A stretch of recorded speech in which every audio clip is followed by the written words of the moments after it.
Have you ever noticed how you can't sit still? Like really sit, with no phone, no background noise, no distractions. Just you and your thoughts. And how it can get so loud, so uncomfortable, where at the end of the day you're lying in bed and you're all of a sudden reminded of every thought that you've been avoiding. But what if that discomfort isn't the enemy, but simply a door you've been afraid to open? You see, we live in a world where distraction is currency, where engagement is paid for by our time. We scroll, we binge, we work without end. Because being busy, that's easy. But what's not easy is being still. Because in that stillness, a mirror shows up. And what do we see in that mirror?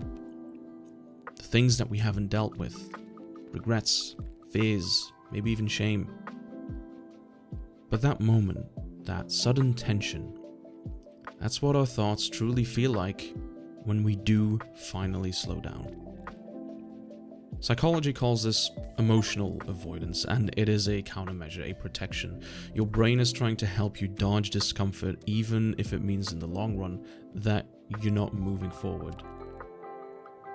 And if you want to break through that, to work with it, we have to go a bit meta.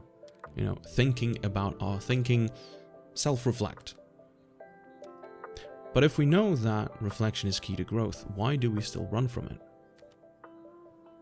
Because stillness reveals stuckness. And allow me to explain. When we reflect, when we dig deeper, we might realize something painful.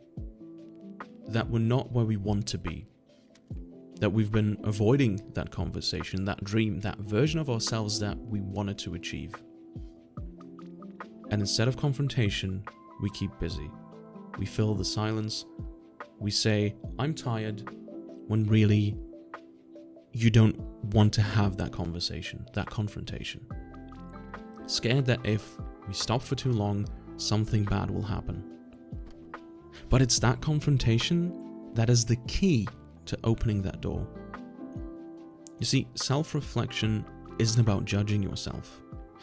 It's about meeting yourself halfway, looking at your patterns, your choices, not with shame, but with an analytical lens, with curiosity.